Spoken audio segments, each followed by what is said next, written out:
오늘 하나님 말씀은 신약 성경 마태복음 제6장입니다. 마태복음 제6장 25절부터 31절에 있는 말씀까지입니다. 말씀을 봉독에 올립니다. 그러므로 내가 너희에게 이르노니 목숨을 위하여 무엇을 먹을까 무엇을 마실까 몸을 위하여 무엇을 입을까 염려하지 말라. 목숨이 음식보다 중하지 아니하며 몸이 의복보다 중하지 아니하냐. 공중의 새를 보라. 심지도 않고 거두지도 않고 창고에 모아들이지도 아니하되 너희 하늘 아버지께서 기르시나니 너희는 이것들보다 귀하지 아니하냐. 너희 중에 누가 염려함으로 그 키를 한 자라도 더할 수 있겠느냐? 또 너희가 어찌 의복을 위하여 염려하느냐? 들의 백합화가 어떻게 자라는가 생각하여 보라. 수고도 아니하고 길쌈도 아니하느니라. 그러나 내가 너희에게 말하노니 솔로몬의 모든 영광으로도 입은 것이 이 꽃 하나만 갖지 못하였느니라. 오늘 있다가 내일 아궁이에 던져지는 들풀도 하나님이 이렇게 입히시거든. 하물며 너희일까 보냐. 믿음이 작은 자들아. 그러므로 염려하여 이르기를 무엇을 먹을까 무엇을 마실까 무엇을 입을까 하지 말라. 아멘. 사랑과 축복의 메시지를 나눌까요? 사랑하고 축복합니다. 사랑하고 축복합니다. 오늘의 신약 성경 마태복음 6장 25절부터 31절에 있는 말씀을 중심해서 감사 생활의 이유라는 제목으로 말씀을 선포하고자 합니다. 오늘 우리 모두는 금년도 추수 감사절 예배로 드리게 됩니다. 그렇다면 과연 추수 감사절의 유래는 언제부터 시작이 되었을까요? 그 시작은 물론 과거 유대인들의 맥추절과 그리고 수장절에서 시작되었다고 볼 수가 있습니다. 그렇지만 오늘날 우리가 지키는 이 추수감사절의 시작은 과거 영국에서 미국으로 건너간 청교도들의 감사절을 근거로 두고 있습니다. 특별히 1600년도 초기 영국에는 청교도들의 무리들이 있었는데 그들은 바로 영국 종교 개혁자들의 후손과 그리고 그의 후예들이었습니다. 그래서 전통적인 복음주의자인 청교도들은 당시 영국교회인 성공회의 형식적인 신앙생활에 대해서 그들과 많은 갈등을 빚게 되었습니다. 그러자 영국의 국왕은 영국 성공회와 다른 신앙의 견해를 가진 청교도들을 용납하지 않았습니다. 그리고는 결국 신앙의 자유까지도 이제 허락하지를 않게 되는 것입니다. 그렇지만 신앙의 열정에 불타는 청교도들은 1620년 9월 6일에 180톤짜리 작은 배에 무려 102명이나 타고서 신앙의 자유를 찾아 저 신대륙 미국 땅을 향하게 되었던 것입니다. 그렇지만 그동안 마실 물과 양식이 부족한 상태에서 65일간의 항해는 너무나도 험난할 수밖에 없었습니다. 그리고 또한 항해의 고난 끝에 도착한 미국 신대륙은 그들이 기대한 만큼 흡족한 상황은 또한 아니었습니다. 왜냐하면 청교도들이 신대륙에 도착한 때는 이미 겨울이었기 때문에 그들은 부족한 식량단과 또한 추위에 떨어야만 했고 뿐만 아니라 기후 차이와 영양 실조의 원인으로 인해서 첫 겨울에 102명 가운데 47명이 죽게 되었던 것입니다. 그리고 그 나머지도 역시 각종 질병에 시달렸으므로 항상 일손 부족으로 인한 경무에 시달려야만 했습니다. 더군다나 영국에서 미국으로 향하는 102명, 그들은 대부분 또한 도시 출신의 사람들이었습니다.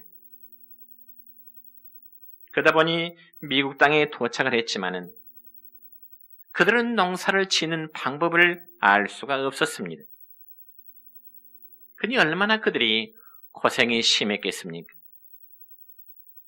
그런데 마침 마음씨 좋은 원주민 인디언들은 어려운 처지에 있는 이 청교도들에게 옥수수라든지 또한 여러 가지의 곡물을 가져다 주었고 또한 그들에게 농사를 짓는 방법까지도 알려주게 되었습니다. 그 결과 그 다음 해인 1621년 청교도들은 그들이 열심히 농사를 해서 풍성한 곡식을 추수할 수가 있었습니다. 그러자 청교도들은 친절한 인디언들을 초대해서 그들이 추수한 곡식과 칠면조 고기들을 함께 먹으면서 신대륙에서의 기쁜 첫 추수 감사절 예배를 드리게 된 것입니다. 이것이 바로 오늘날 우리가 추수 감사절 예배를 드리는 하나의 절기가 된 것입니다. 그래서 우리나라의 교회가 이처럼 추수 감사절을 교회의 절기로 지키게 되는 것은 바로 1904년부터였습니다. 즉 처음에는 장로교 단독으로 11월 11일 추수 감사절로 기념하던 것이 그대로 10년 뒤인 1914년부터는 미국 선교사가 우리나라의 도로날을 기념해서 이제 11월 셋째 주 수요일로 지키게 되었습니다. 그러다가 다시금 이제는 수요일에서 주일로 바뀌어서 11월 셋째 주일을 추수감사절로 지키게 되는 것입니다.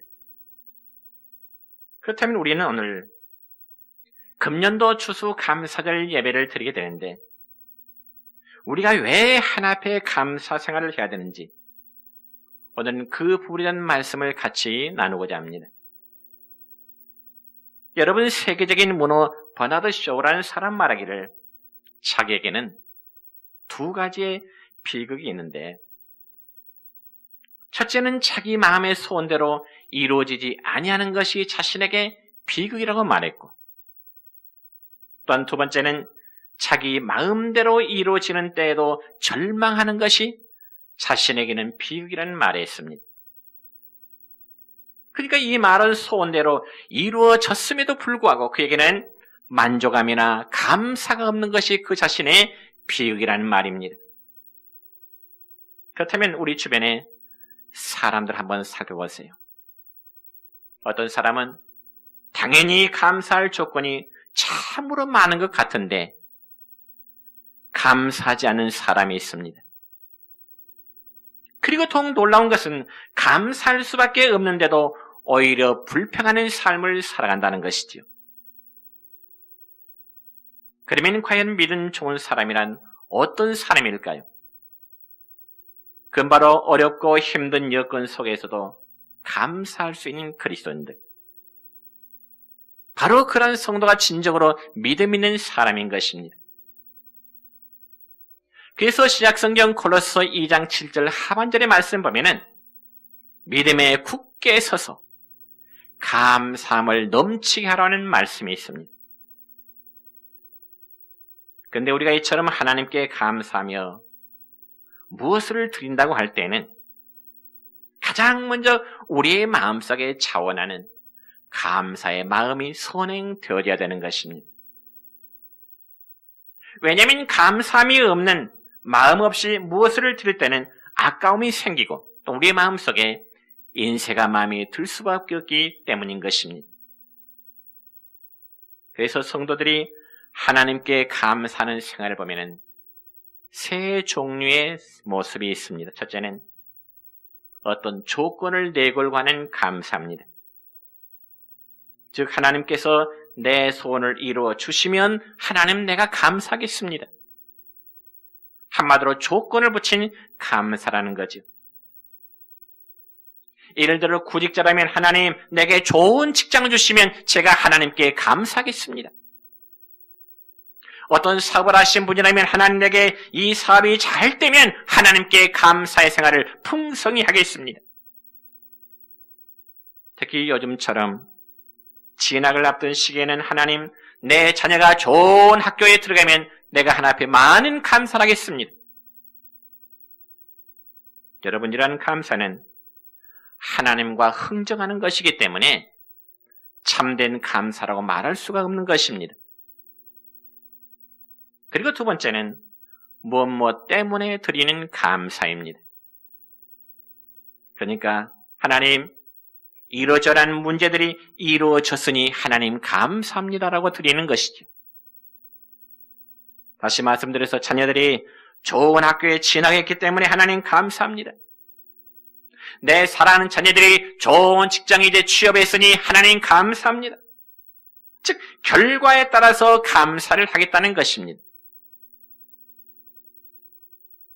안 한 것보다는 낫지만은 여러분 결과에 따라서 드리는 감사는 역시 바른 감사의 모습이 아닙니다. 세 번째는 그럼에도 불구하고 드리는 감사입니다. 즉 어렵고 힘든 상황임에도 불구하고 하나님께 자원하여 드리는 감사의 생활입니다. 성도 여러분이요, 대부분의 사람들은요 어떤 조건을 내걸고 혹은 결과에 따라 감사하기는 참 쉽습니다. 그렇지만 어렵고 힘든 상황 속에서 감사한다고 하는 것은 너무너무 어려운 일이죠. 그렇지만 하나님이 기뻐하는 감사는 환경에 여의치 아니하고 드리는 감사의 성도의 감사를 하나님은 받고자 하시는 것입니다. 그러므로 성도 여러분이요, 우리 오늘 추수 감사 예배를 드리면서 지난 한 해 동안 여러 가지 모습으로 우리를 도우신 그 하나님의 은혜를 감사하면서 그런 감사의 마음을 드리시기를 축원합니다. 그런 반면에 형식적인 감사, 그리고 습관적인 감사, 아니 마지못해서 드리는 그런 감사 되지 않기를 바랍니다. 그러면 과연 우리가 하나님께 감사를 드려야 될 그 구체적인 이유가 무엇일까요? 첫 번째는 우리에게는 에베네셀의 은혜가 있기 때문에 감사해야 되는 것입니다. 여러분, 여기 에벤에셀이라는 말씀은 사무엘상 7장 12절의 말씀을 보면 여호와께서 우리를 여기까지 도우셨다라는 뜻입니다. 그러니까 지금까지 우리가 살아온 것은 하나님의 은혜인 것입니다. 믿습니까? 그리고 지금까지 우리의 생명, 우리의 목숨이 유지되고 있는 것과 그리고 건강한 마음으로 이 자리에 앉아서 성도들과 함께 예배를 드리고 있는 것은 전적으로 하나님의 은혜일 뿐인 것입니다. 그러니 이런 하나님의 은혜를 감사하지 않을 수가 없지요. 여러분 생각해 보세요. 사람은 생각하기에 따라서 스스로 행복해질 수도 있고요. 생각하기에 따라서 스스로 불행해질 수도 있는 것입니다. 그래서 부유함 중에도 항상 부족함을 느끼고 만족을 얻지 못하는 사람은 결코 그에게는 행복이 있지를 못합니다. 그런 반면에 여러모로 부족한 점이 있지만은 언제나 감사하며 살아가는 사람은 정말로 행복한 사람입니다. 그렇다면 여러분은 여러분의 지나온 모든 삶을 하나님의 은혜로 생각하십니까? 아니면 여러분의 능력으로 생각하십니까?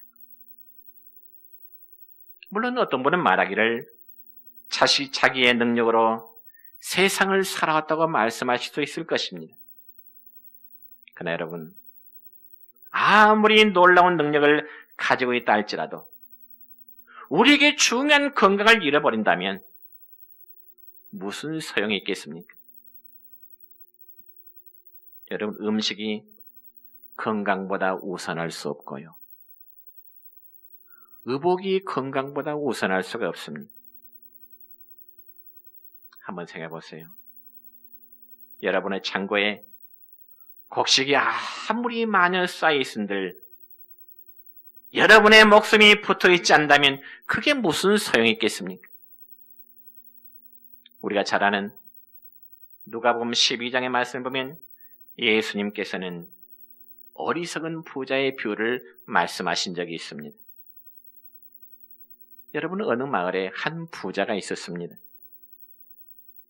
그래서 그는 자기의 많은 땅을 여러 사람들에게 세로 내주었습니다.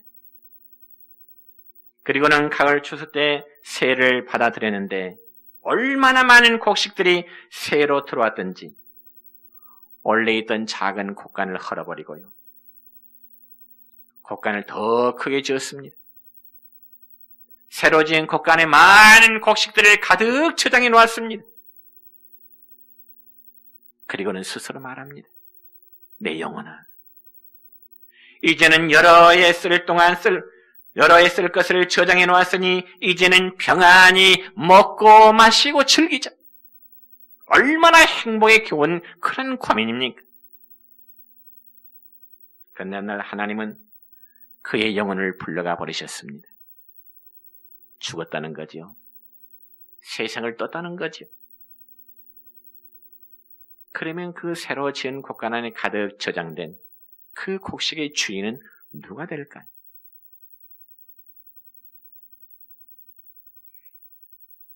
사랑하는 성도 여러분요, 아무리 값비싼 옷이 우리에게 많이 있다 한들 우리의 몸이 마음대로 활동할 수 없다면 무슨 소용이 있겠습니까?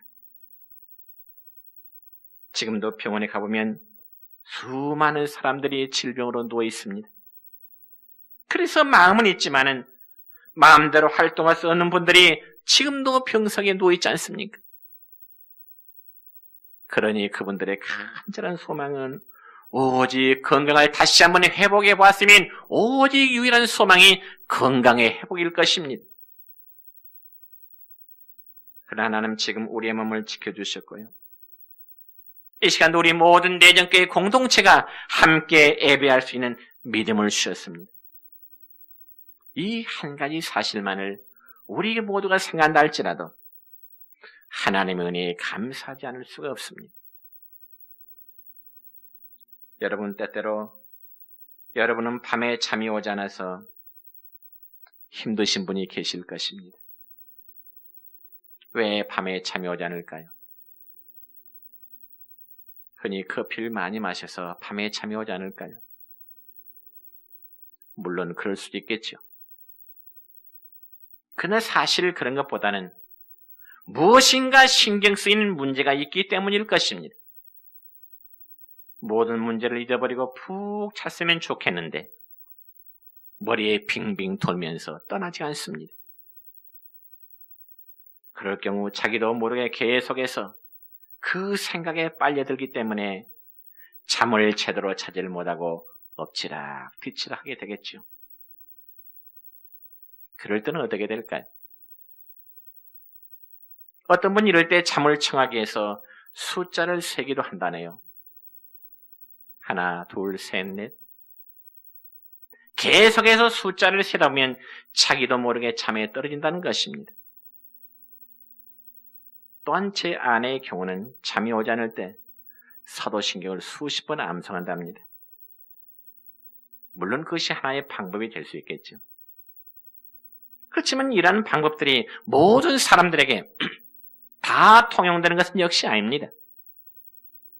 숫자를 세다 보면 자기도 모르는 사이에 잊으려고 했던 그 문제에 다시금 빨려 들어가는 경우가 생기기 때문에 그렇습니다.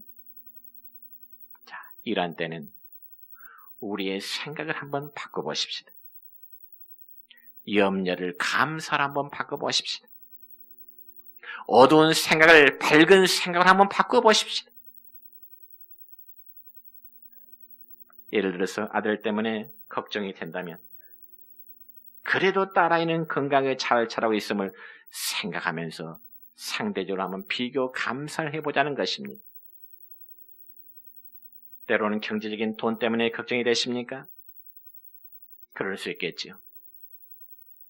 그러면 과거에 더 어려운 때에도 하나님이 함께 하시면서 그 어려움을 이길 수 있도록 도와주셨음을 감사하면서 한번 생각해 보자는 것이죠.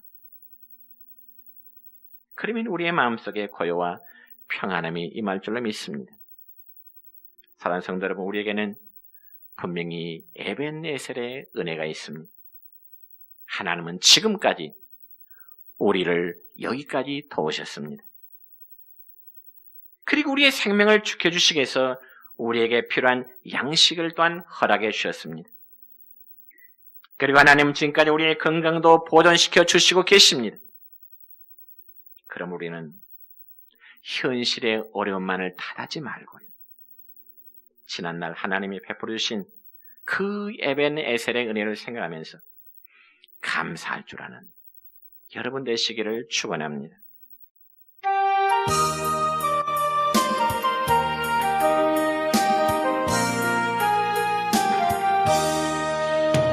지금까지 지혜온 것 주의 크신 은혜라 범이 없는 주의 사랑 어찌 이루 말하려 자라게나 주의 손이 항상 살펴주시고 모든 일을 주 안에서 형통하게 하시네.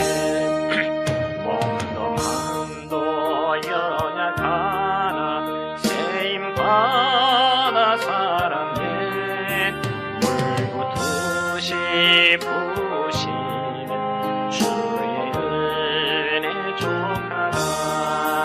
사랑 없는 거리에나 험한 산길 헤맬 때 주의 손을 굳게 잡고 찬송하며 가리라. 주님 다시 배울 날이 날로 날로 다가와 무거운 짐 주께 맡겨 무엇은 날도 멀장네. 나를 위해 예비하신 고향 집에 돌아가 아버지의 품 안에서 영원토록 살리라. 두 번째로 우리에게는 임마누엘의 은혜가 있기 때문에 감사해야 됩니다. 여러분, 임마누엘의 뜻은 마태복음 1장 23절의 말씀 보면은 하나님이 우리와 함께 계신다라는 뜻입니다. 여러분, 하나님은 저와 여러분의 아버지시고요, 우리는 그분의 자녀들입니다. 그러므로 하나님은 결코 우리를 고아처럼 홀로 내버려 두시질 않습니다. 그래서 지금도 하나님은 임마누엘로 같이 하시면서 한 사람 한 사람을 마치 당신의 눈동자같이 지켜주시면서 우리를 돌보아 주시는 것입니다. 그러므로 예수님은 이것을 설명하시기 위해서 산상설교에서 두 가지의 예를 들어서 말씀을 하십니다. 그것은 바로 공중의 새와 들에 핀 백합화의 경우를 예로 들어 설명하십니다. 여러분, 특별히 예수님이 산 위에서 많은 무리들에게 말씀을 가르치실 때 아마 공중에는 이러저러한 새들이 날아다닌 것 같습니다. 그리고 들에는 이름 모를 각양 여러 가지 꽃들이 피어 있었을 것입니다. 그래서 예수님은 공중의 새를 가리키시면서 저 새들이 어떻게 살아가는지, 또한 들에 피어있는 아름다운 꽃들을 가리키면서 저 들의 백합화가 어떻게 자라는지 한번 생각해 보라는 말씀을 주십니다. 그러면 오늘 본문 26절의 말씀을 보면 이렇게 기록됩니다. 시작. 공중의 새를 보라. 심지도 않고 거두지도 않고 창고에 모아 들이지도 아니하되 너희 하늘 아버지께서 기르시나니 너희는 이것들보다 귀하지 아니하냐. 아멘. 여러분, 공중의 새는 스스로 농사를 짓는 법이 없습니다. 그렇기 때문에 날아다니는 공중의 새는 심지도 않고 거두지도 않고요. 아니, 창고에 모아두지도 않습니다. 그렇지만 공중의 새는 결코 염려하는 법이 없습니다. 언제나 즐겁게 노래를 하면서 이제 공중의 새는 살아야 되는 것입니다. 왜 그럴까요? 26절 하반절의 말씀을 보니까 너희 하늘 아버지께서 기르신다고 하는 말씀이 있습니다. 그렇습니다. 하나님은 하늘에 계신 성도들의 아버지십니다. 그런데 하나님이 하늘에 계신다고 해서 결코 그분의 팔이 짧으신 것 아닙니다. 하나님은 자신이 창조하신 이 세계를 언제나 그 팔로 섭리하시면서 돌보고 계시는 것입니다. 그래서 새들이 자라는데 적당한 풀을 키워주시고 새들의 먹이가 되는 벌레를 길러주시는 겁니다. 그렇게 함으로써 하나님은 새들을 길러가시는 거죠. 하나님의 새들을 창조하셨기 때문입니다. 그런데 이제 성경 26절 끝부분에 다시 보니까 너희는 이것들보다 귀하지 아니하냐. 너희들의 사람들은 공중에 날아다니는 새들보다 얼마나 더 귀하느냐 하는 것입니다. 다시 말씀드려서 하나님의 형상을 따라 지음을 받은 우리는 새들보다 너무나 존귀한 존귀에 드리는 것입니다. 새와 사람을 감히 비교할 수 있겠습니까? 그럼에도 하나님께서 공중의 새를 먹이신다면 하물며 당신의 백성이요 당신의 자녀들인 성도들을 먹이시지 않겠느냐 하는 것입니다. 이처럼 예수님은 공중의 새를 비유하신 다음에 이어서 이제 백합화에 대한 이제 비유를 설명하십니다. 자, 본문 28절입니다. 시작. 또 너희가 어찌 의복을 위하여 염려하느냐? 들의 백합화가 어떻게 자라는가 생각해 보라. 수고도 아니하고 길쌈도 아니하느니라. 아멘. 여러분, 예수님 당시만 해도요, 오단벌 해비가 참 힘들었을 것이라 그렇게 짐작이 되어집니다. 그럼에도 불구하고 예수님은 의복을 위해서 염려하는 사람들을 주님은 책망하십니다. 사실 요즘 어떻습니까? 옷이 너무 흔해서 한두 번 입고 나서 집안에 걸어오는 옷들이 얼마나 많습니까? 그럼에도 불구하고 무엇을 입을까 염려하면서 살아간다는 것은 잘못된 것이라고 주님은 말씀하십니다. 그리고 들의 백합화는 수고도 아니하고 라는 말씀이 있네요. 그렇습니다, 여러분. 들의 백합화는 꽃의 색깔을 무엇을 할 것이며 백합화는 자신의 꽃의 디자인을 어떻게 할 것인가? 그런 문제로 신경을 쓰지 않습니다. 그럼에도 백합화는 그 자체로 완벽하고 아름다운 꽃이 되는 것입니다. 그래서 예수님 본문 29절에서 이렇게 말씀하십니다. 시작. 그러나 내가 너희에게 말하노니 솔로몬의 모든 영광으로도 입은 것이 이 꽃 하나만 갖지 못하였느니라. 아멘. 여러분, 솔로몬이라는 사람은 구약 성경에 이스라엘 역대 왕들 가운데 가장 많은 부귀 영화를 누렸던 사람이었습니다. 그렇지만 그가 입은 아름다운 옷도 들에 피어있는 백합화의 아름다움에 견줄 수 없다는 것입니다. 그래서 예수님은 다시금 본문 30절에서 이렇게 말씀하시네요. 시작. 오늘 있다가 내일 아궁이에 던져지는 들풀도 하나님이 이렇게 입히시거든. 하물며 너희일까 보냐 믿음이 작은 자들아. 그렇습니다. 오늘 있다가 내일 아궁이의 불에 던질 들풀도 하나님이 이렇게 입히시고 키우시거든 너희 일까 보냐. 이 믿음이 작은 자들아. 그렇다면 우리는 어떻습니까? 우리는 하루살이 인생이 결코 아니요. 장차 하나님의 나라에서 하나님 아버지와 더불어 영원히 함께 누리게 될 하나님의 자녀들입니다. 그럼에도 왜 우리가 이 땅에 살면서 염려하는 삶으로 살아가면 되겠습니까? 그것은 바로 하나님이 우리와 함께 하신다는 그 사실에 대한 믿음이 부족하기 때문인 것입니다. 즉 임마누엘의 하나님을 믿지 못하기 때문이라는 거죠. 여러분이요, 믿음과의 염려라는 것은 반비례합니다.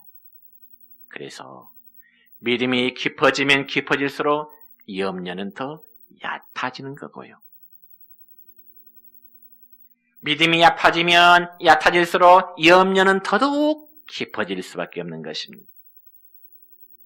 그와 반대로 믿음과 감사는 또 정비례합니다. 그래서 믿음이 커지면 감사도 커질 수밖에 없습니다. 믿음이 작아지면 감사도 역시 작아질 수밖에 없습니다. 그렇다면 여러분의 감사의 분량은 어떻습니까? 믿음으로 나타날 것입니다. 그래서 여러분의 믿음의 분량만큼 여러분의 감사는 들어지게 된다는 것입니다. 그러므로 분명히 깨닫기로는 여러분이 의식하지 못한다 할지라도 하나님은 임마누엘로서 저와 우리 모두와 함께 계시는 것입니다. 임마누엘의 은혜 때문에 우리는 감사해야 된다는 거죠. 마지막 세 번째, 우리에게는 여호와의 은혜가 여호와 일의 은혜였기 때문에 감사해야 되는 것입니다. 여러분, 여호와 일이라는 말씀은 창세기 22장 14절의 말씀을 보면 여호와께서 준비해 놓으셨다라는 뜻입니다. 누구를 위해서요? 우리 모두를 위해서요. 여러분, 산모는요, 아이를 낳기 전에 태어날 아이를 위해서 모든 것을 다 준비해 놓습니다. 이와 마찬가지로 하나님도 우리의 모든 것을 예비하고자 하십니다. 그런데 우리는 그러한 하나님의 뜻을 깨닫지 못하기 때문에 감사하지를 못해요. 그래서 본문 27절의 말씀을 보면 이렇게 기록되어 있습니다. 너희 중에 누가 염려함으로 그 키를 한 자라도 더할 수 있느냐? 여러분, 사람의 모양은 각기 다 다르죠. 어떤 사람은 키가 좀 큰 사람이 있는가 하면 또 어떤 사람은 키가 좀 작은 사람들이 있고요. 또 어떤 사람은 얼굴형이 예쁜 얼굴형의 사람이 있는가 하면 또 어떤 사람은 좀 못생긴 얼굴의 형도 있습니다. 근데 만약 키 작은 사람이 고민한다고 해서 그 키가 한 자나 더 커질 수 있을까요? 내 키는 왜 이렇게 작을까 고민한다고 해서 그 키가 커질 수 있느냐 그 말이죠. 불가능한 일입니다. 즉 염려해서 문제가 해결될 게 아니라는 뜻이죠. 그러므로 본문 27절에서 주님이 말씀하신 바 너희 중에 누가 염려함으로 그 키를 한 자나 더 할 수 있겠느냐, 이 말씀은 어떤 사람이 신장을 의미할 수 있겠지만은 이 성경 원문상의 해석을 보니까요, 수명, 즉 생명의 길이 그렇게 나타내고 있습니다. 그래서 옛날 우리말 성경에는 이렇게 번역되어 있습니다. 너희 중에 누가 염려함으로 그 생명을 더할 수 있겠느냐. 여러분, 인간의 생사화복을 주관하시는 분은 우리 하나님이십니다. 그러니 우리의 앞날은 하나님의 손에 있는 거지요. 그런데 세상 사람들은, 믿지 않는 불신자들은 이 사실에 대해서 하나의 운명에 맡긴다고 말하면서 이 사실을 믿지 않으려 합니다. 그래서 그들은 내일 일을 염려할 수밖에 없습니다. 그러나 우리는 하나님 우리의 선한 목자가 되셔서 모든 것을 예비하시고요. 우리를 푸른 초장 쉴만한 물가로 인도해 주신다는 사실을 알고 있습니다. 그러니 우리는 염려 대신에 감사하며 살아가시기를 축원합니다. 여러분 특별히 복음서에 보면은요. 예수님의 제자 베드로는 바다 위에서 예수님을 바라보면서 배에서 내려서 바다 위를 걸어가게 됩니다. 예수님만을 바라보면서 베드로가 걸어갈 때는 바다 위를 걷게 됩니다. 그런데 갑자기 세찬 바람이 부네요. 그때 이 베드로는 세찬 바다 물결을 바라보게 될 때 그 마음속에 두려움이 생기는 것입니다. 그러면서 발밑을 바라보는 순간 그는 물 속으로 빠져들어가기 시작합니다. 그러나 예수님이 즉시 그에게 손을 내시면서 그를 건져주시죠. 그러자 베드로는 그때 자신의 체험을 생각하면서 베드로전서 5장 7절의 말씀을 보면 이렇게 기록하고 있습니다. 시작. 너희 염려를 다 주께 맡기라. 이는 그가 너희를 돌보심이라. 아멘. 그러니까 하나님이 우리의 앞날을, 미래의 시간들 돌봐주시기 때문에 염려할 필요가 없다는 말입니다. 믿으시기 바랍니다. 하나님은 여호와 일의 하나님이십니다. 그래서 우리의 모든 삶을 친히 예비하시고 앞서가시면서 우리의 발걸음을 인도해 가시는 것입니다. 이제 말씀했습니다. 우리에게는 에베네셀의 은혜가 있고요. 임마누엘의 은혜가 있고요. 여호와 일의 은혜가 있습니다. 그러니 감사할 수밖에 없습니다. 우리 모두가 지난날의 시간을 돌이켜보면 때로는 참 힘들고 어려운 부분도 많이 있었겠죠. 이 금년 한 해 동안에. 그래도 하나 앞에 사는 우리 모든 그리스도인들은 감사하는 마음 가지시기 축원합니다.